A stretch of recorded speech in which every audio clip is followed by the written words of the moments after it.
Okay, so buckle up, listeners, because today we're diving deep, and I mean deep, into a story that's equal parts bizarre and kind of sad, really. We're talking Cornelius Neil Hogarth, better known as, get this, the Chalk Gobbler. It's funny. This case, it really makes you think about, where's the line between just a weird habit and like full-blown obsession, and how we humans will go to some pretty strange lengths to feel, connected. Absolutely. I mean, it's not every day you hear about a guy who's so obsessed with, get this, eating chalk, that he becomes like this local legend, an urban myth almost. So where do we even start with a story like this? Well, like a lot of these stories, it seems like it all goes back to, good old childhood. The stuff you sent me about Neil, it paints a pretty bleak picture, honestly.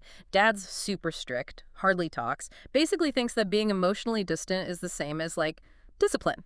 And his mom, what Right. about her? From what I gathered, she just really struggled to, like, connect with Neil on an emotional level.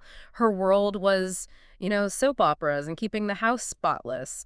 Not a lot of room for, the nurturing a kid needs. So we're talking about a childhood that was, what, like completely starved for affection, which makes sense. I mean, that's got to make you crave connection, Yeah, right? exactly. And that's where the chalk comes in, believe it or not. Picture this. Neil's in the third grade, stuck in detention, probably feeling totally invisible, worthless.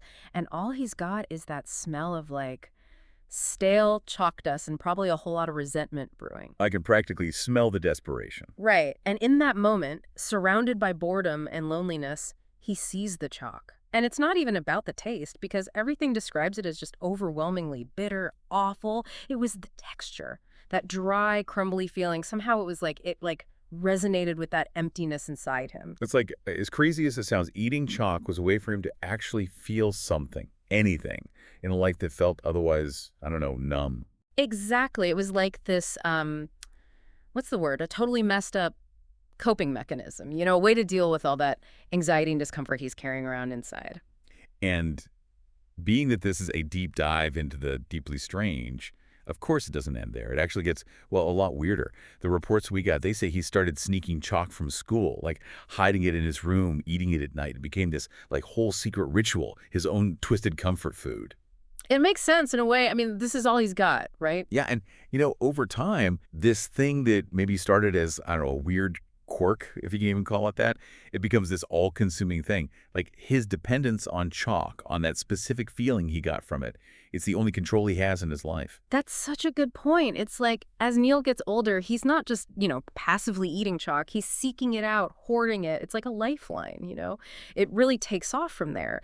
This need for control we were talking about, it starts showing up in some pretty strange ways. The sources mention these like elaborate rituals he creates around eating the chalk. Rituals, like what? Well, get this, he would only eat the chalk during a full moon. Like he was convinced it like amplified the chalk's essence, and it gets weirder. He'd use crushed chalk to draw these crazy symbols on his bedroom floor. Thought they were like messages from, a higher power. So it's not even about the physical act of eating chalk anymore.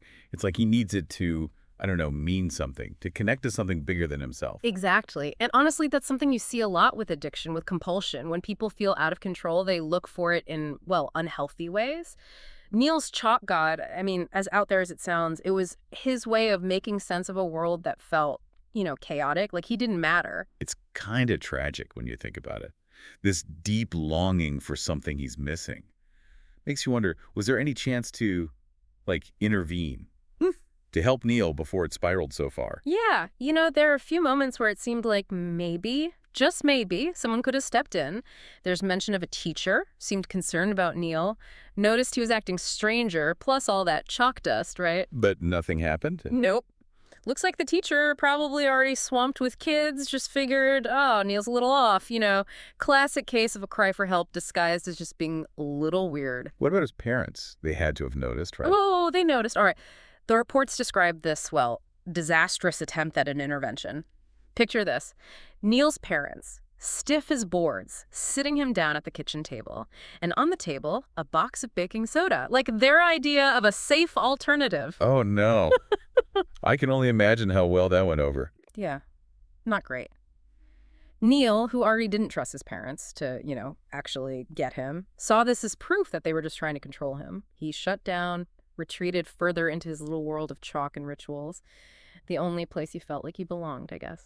So yeah, it's like this chance to help, it just goes nowhere. Yeah. And Neil's even more convinced that nobody gets him, that eating chalk, as messed up as it is like the only way he can exist, you know? And it's like from there, everything just gets, I don't know, sadder. He disappears further and further away from like any sort of normal life. So what does that even look like? What's Neil's day-to-day at this point?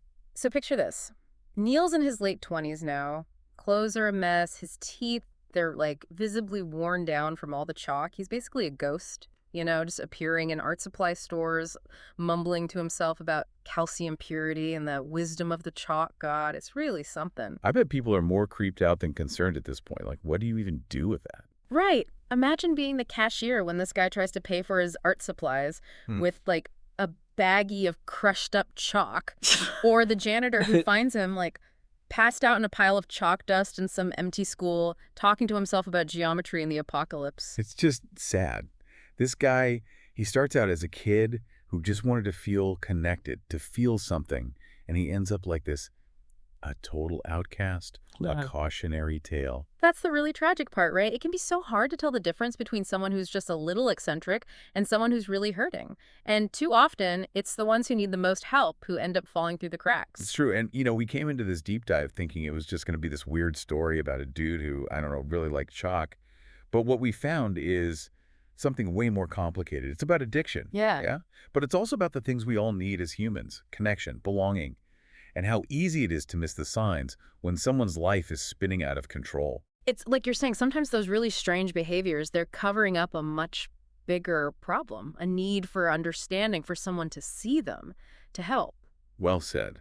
So listeners, there you have it. The curious case of Cornelius Neil Hogarth, the Chalk Gobbler. It's a story that kind of sticks with you, For sure. Until next time, everyone, keep your minds curious and remember, sometimes the strangest paths lead to the most unexpected discoveries.